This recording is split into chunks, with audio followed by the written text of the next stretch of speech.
Bonjour et bienvenue sur les routes de l'IBMI. Aujourd'hui, je vous propose un petit POC pour la mise en place de Code for E qui devrait prendre une petite demi-heure.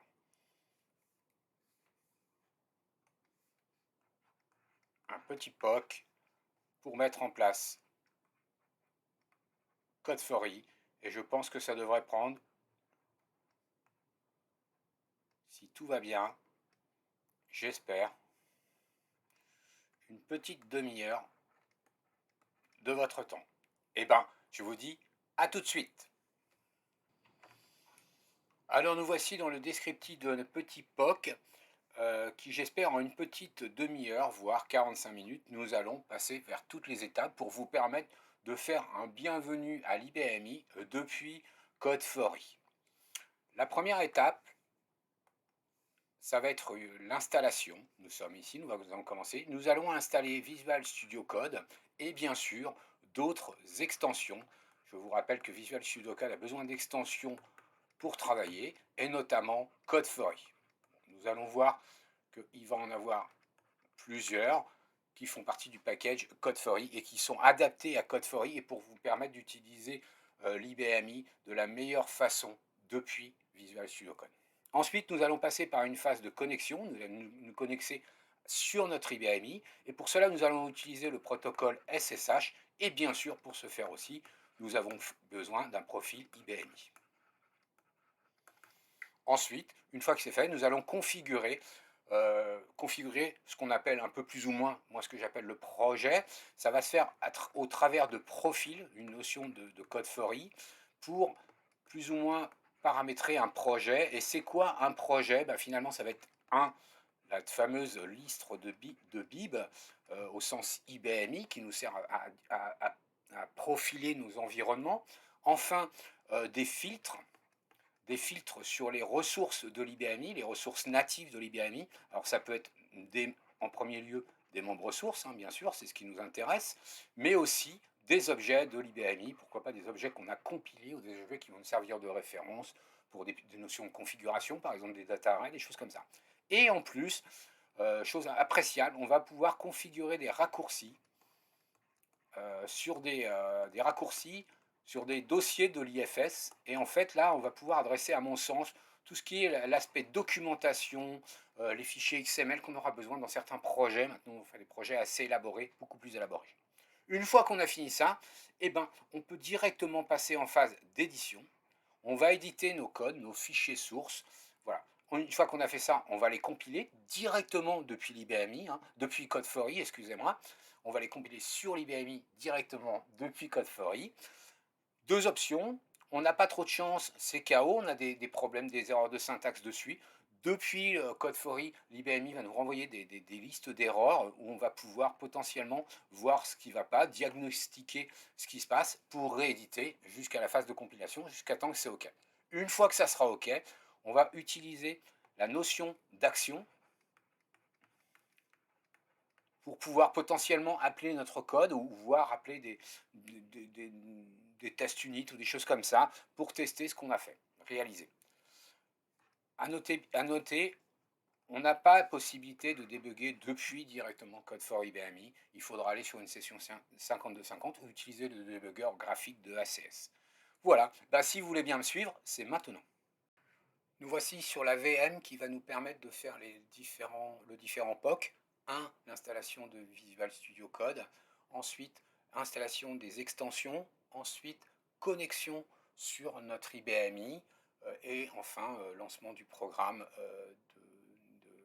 pour dire bonjour à l'IBMI. Il se trouve que sur cette VM, vous pouvez remarquer, Visual Studio Code est déjà installé. Ce sera peut-être le cas chez vous, ou ça ne sera peut-être pas le cas. Si ce n'est pas le cas, il suffit entre guillemets de se rendre sur le site de Visual Studio Code. Et là, on va vous proposer de télécharger un fichier d'installation qui correspond à votre OS, à votre système d'exploitation. Et après, c'est une installation relativement standard, entre guillemets, à ceci près qu'il va falloir valider la licence d'installation lors du déroulement. Là, je vais lancer Visual Studio Code. Voilà, éventuellement, selon les cas, il va vous proposer diverses choses. Là, ce qu'on peut remarquer, c'est ici, sur ce côté, il me propose d'installer un module linguistique pour installer la langue française. En général, je ne le fais pas, vous n'avez pas vraiment besoin de répondre, mais sinon, vous pouvez cliquer sur ce petit icône pour la croix pour le fermer. Ce qui risque de vous demander aussi, maintenant, il y a un espèce de contrôle pour vérifier un peu les extensions, pour vous demander en fait à chaque fois si vous faites confiance ou si vous ne faites pas confiance. Donc il y a deux modes. Il y a le mode je fais confiance, je suis confiant avec ce que je fais.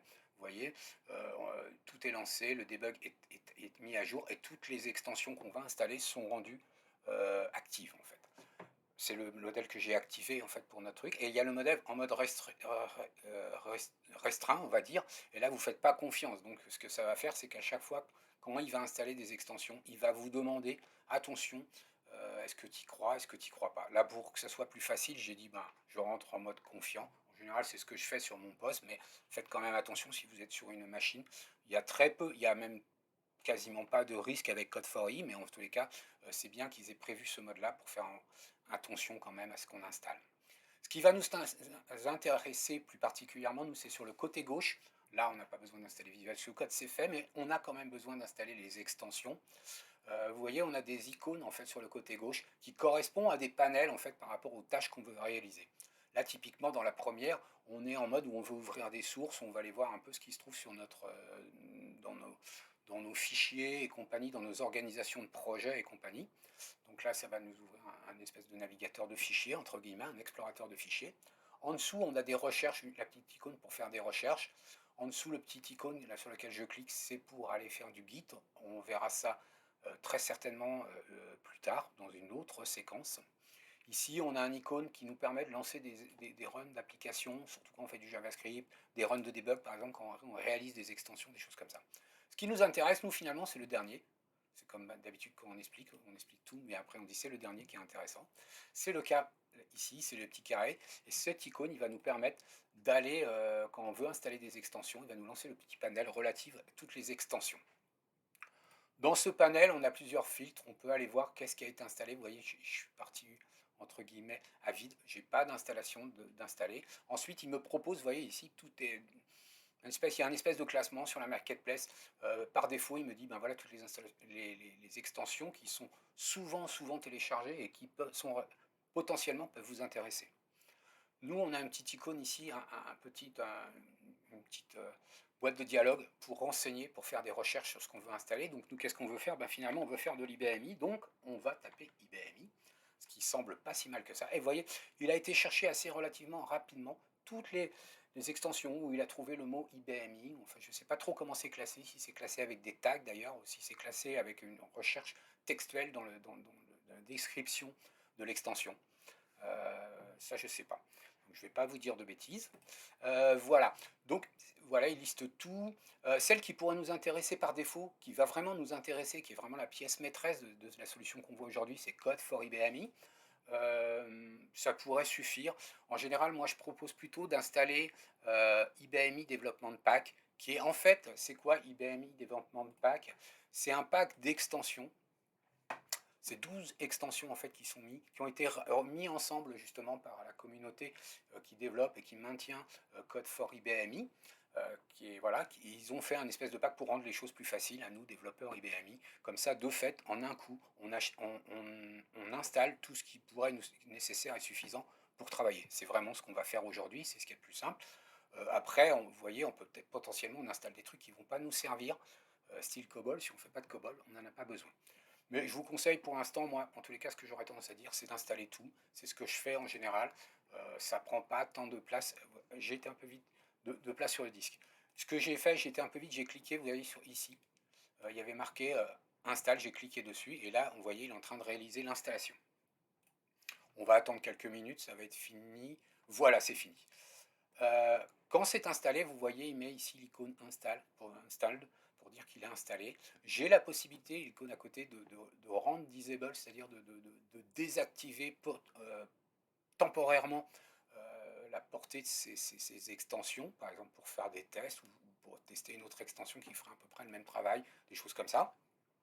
Et aussi, bien sûr, la possibilité de tout désinstaller d'un coup. Voilà pour les extensions. Après, si vous cliquez dessus, c'est à chaque fois que vous avez une extension. Je vais peut-être cliquer sur la première pour vous faire voir à quoi. Cliquer sur la première. Non, je ne vais pas faire ça, ça va être trop long. Je vais essayer de faire court. Qu'est-ce que ça a fait pour effet en fait d'installer ça? Vous voyez ici, il m'a rajouté un icône qu'il n'y avait pas tout à l'heure. C'est vraiment l'icône qui va nous permettre de lancer Code for IBMI. C'est ce qu'on va faire tout de suite.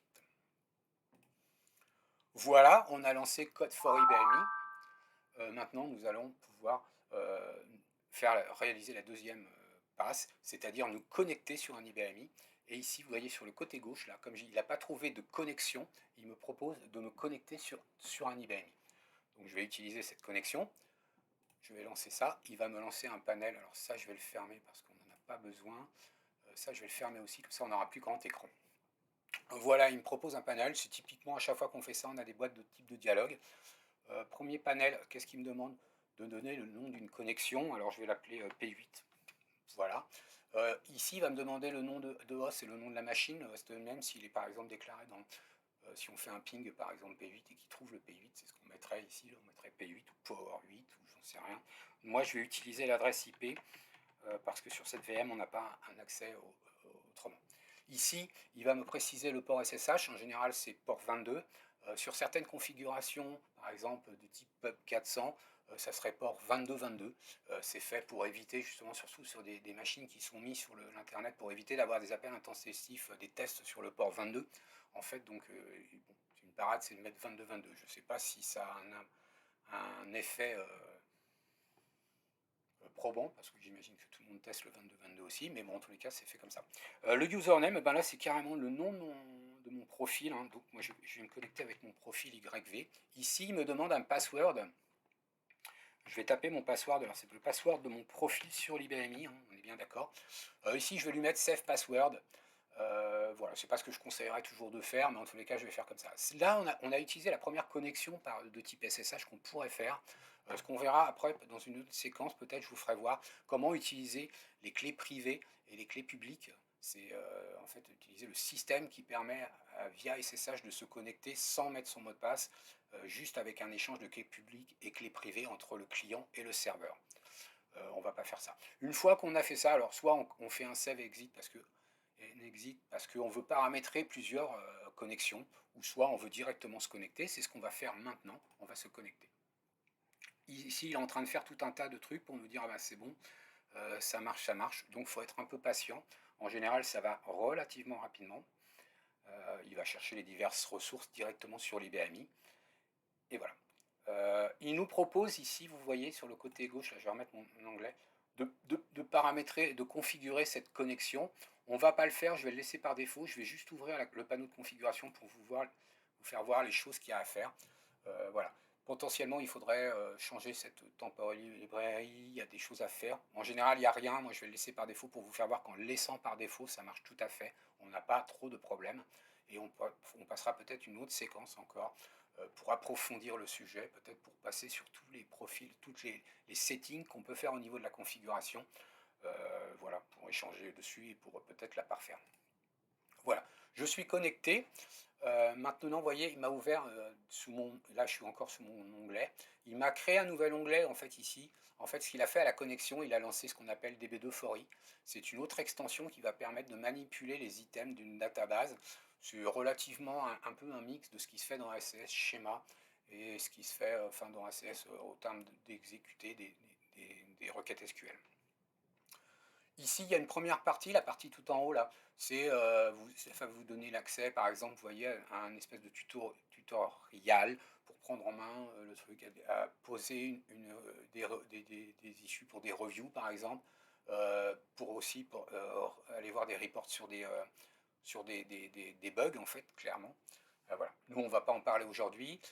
Ensuite, après, c'est vraiment ce qui nous intéresse, les trois items. Le premier item, en fait, c'est ce qui va nous permettre à peu près de configurer ce qu'on appelle nos librairies listes, vraiment notre environnement qui nous est très cher à nous quand on manipule les ressources dites natives sur un IBMI, typiquement la liste de bib, notre current ici, vous voyez qu'il a mis par défaut, il a mis la QGPL. Ça d'ailleurs, je vais avoir tendance à le changer, QGPL, QTemp, et je vais ajouter mes librairies. Ici, En dessous, ça va être un browser sur les ressources natives, hein, que ce soit des membres, pour créer des filtres sur des membres sources, mais aussi des objets, des choses comme ça. Et enfin, une partie browser sur l'IFS. Vous voyez, par défaut, il a été directement me mettre sur mon home à moi, sur l'IFS. Voilà. Comment ça va se passer? En fait, on va commencer à paramétrer. Ah, je vais prendre le clic ici. Paramétrer les choses et après, on va les relier à la notion de profil, ce que je vous expliquais par un projet. Donc là, je vais d'abord faire du paramétrage.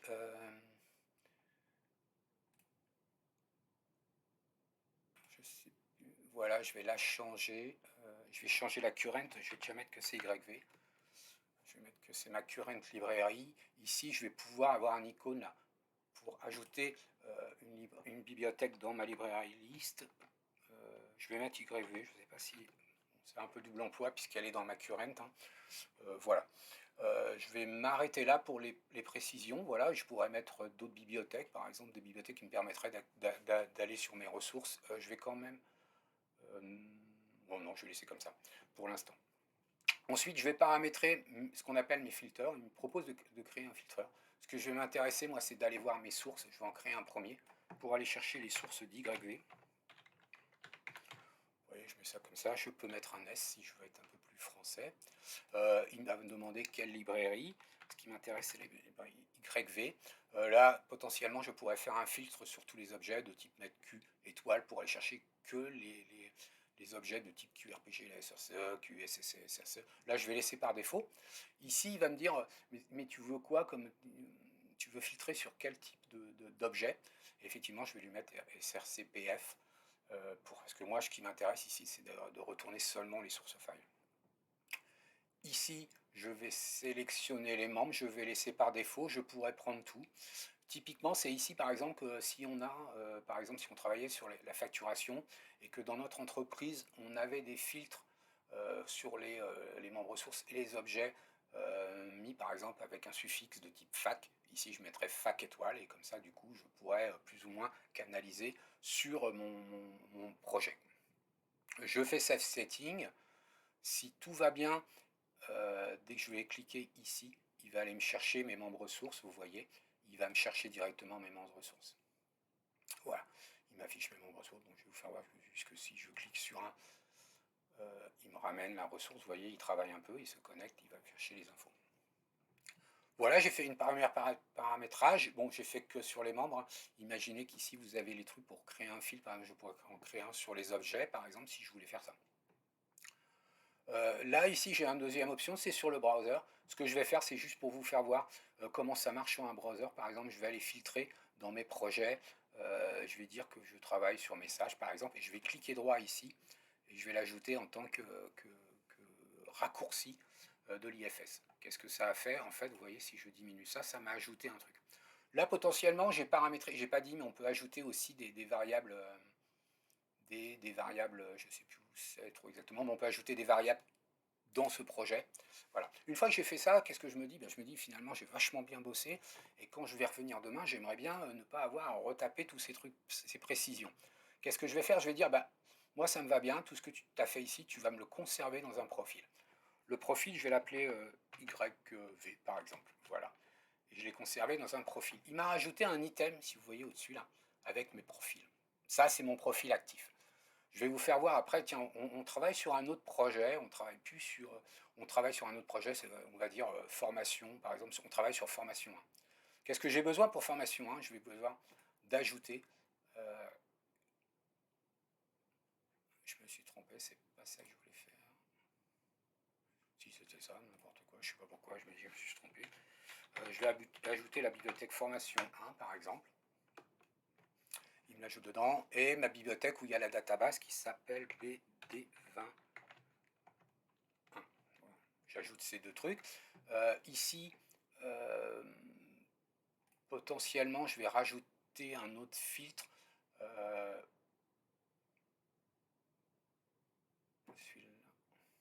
Je vais enlever ce filtre et je vais en ajouter un autre. Comme ça, on va voir s'il fait bien son truc, ce que je pense qu'il va faire. Et je vais rajouter un autre filtre, je vais rajouter le filtre formation en source. Voilà, ici je vais lui dire, bah, tu vas aller chercher les sources dans formation 1. Je vais faire ça un peu rapidement pour pas que la vidéo dure trop longtemps. Et je vais faire un save setting. Voilà, potentiellement, il me le rajoute. Je ne sais pas trop si j'ai des sources. Est-ce que j'ai des sources là-dessus? Voilà, j'ai des sources. Ça tombe bien. OK. Et ici, je vais changer. Je vais dire que lui, je vais essayer de le changer. Je vais voir si justement, il est,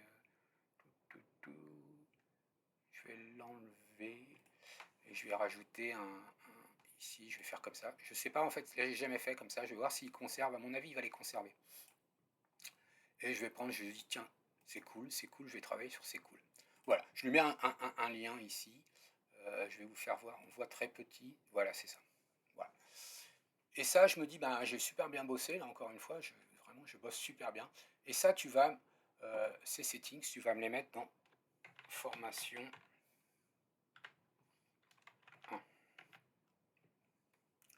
Voilà, potentiellement, il m'a ajouté, vous voyez, deux. Alors, je vais diminuer ça pour qu'on voit quelque chose. Voilà. Et je peux dire, après, je veux retourner sur l'autre setting. Voilà, j'ai switché, vous voyez, il m'a rouvert mes deux trucs. Il m'a rouvert sur YV, parce que je lui ai dit que maintenant c'était YV qui était active. Et imaginez maintenant, ben non, finalement, je me suis trompé. En fait, moi, je veux travailler sur le projet formation 1, je fais ça. Voilà, et il me rouvre mes trucs, avec tous les filtres que j'ai fait. Il m'indique que j'ai switché sur formation 1. Je vais fermer ça, je vais switcher. Ça, c'était juste pour vous faire voir. Maintenant, on est passé à la deuxième phase. On a bien bossé, hein, je trouve, on a fait pas mal de trucs. Je vais vous faire voir juste avec un truc hello, je ne vais pas taper le truc, hein, parce que je suis vraiment feignant et je risque de me tromper. Voilà un hello. Vous allez voir, le code est difficile, donc je ne suis pas bien sûr de vraiment bien le coder. Donc je préfère prendre du code déjà réalisé. Je vais fermer ça pour ouvrir une session, pour vous faire voir qu'on travaille bien sur une session, en relation, on travaille bien sur les ressources de l'IBMI et pas sur d'autres ressources. J'aurais dû faire ça avant, ça aurait été moins galère, enfin bon, alors que ça va aller vite. Hein.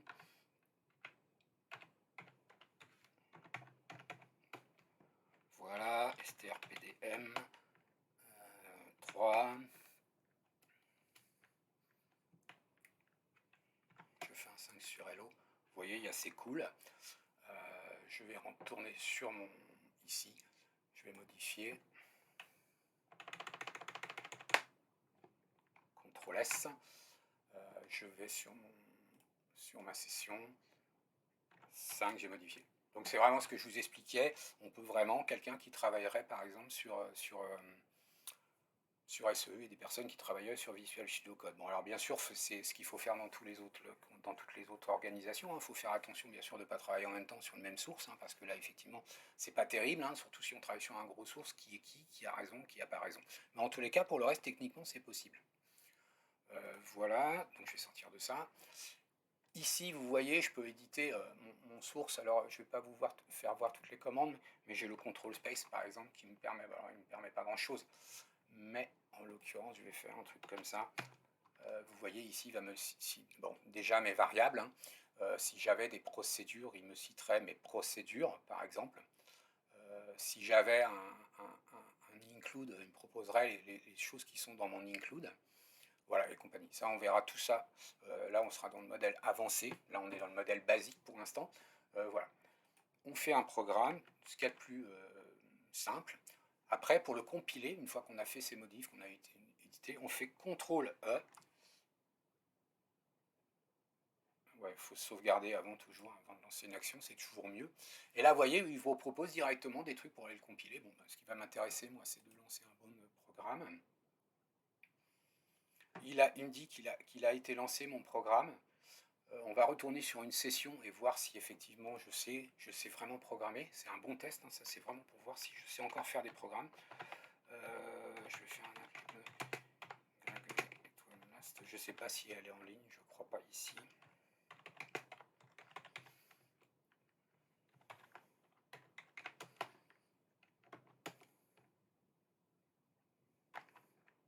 Voilà, il m'a fait mon display, c'est cool.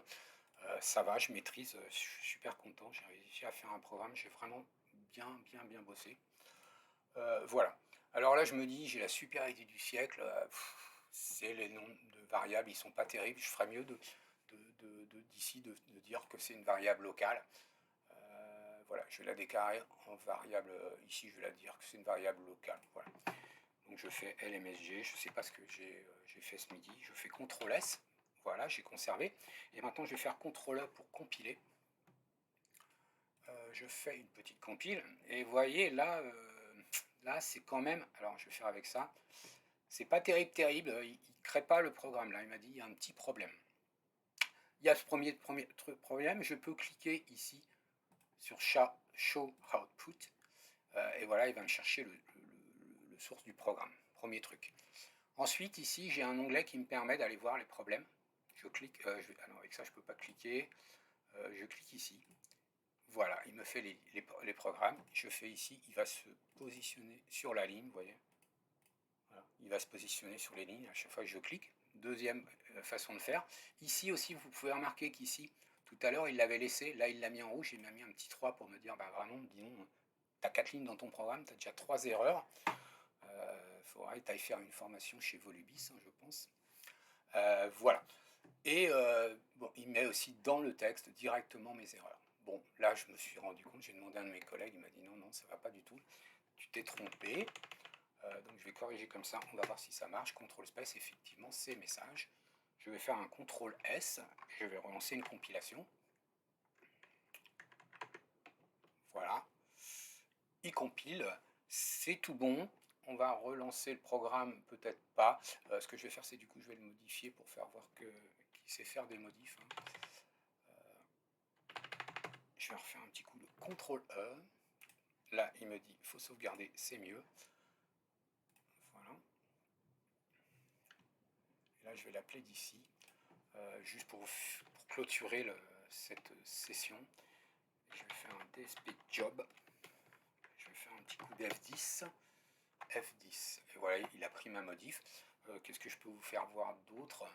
Effectivement, voilà, si je fais un 5 ici, vous voyez bien qu'il a modifié, donc potentiellement il a modifié mon programme, ça ne m'empêche pas de travailler de ce côté-là, d'un côté comme de l'autre. On reste en mode, ce que j'appelle un mode mixte, pour le peu qu'on reste en mode natif. Bah écoutez, pour une première, je trouve qu'on s'est pas si mal débrouillé que ça pour le temps. En tous les cas, je vous remercie tous pour votre attention et je vous dis à très bientôt sur les routes de l'IBMI. Ciao, bye!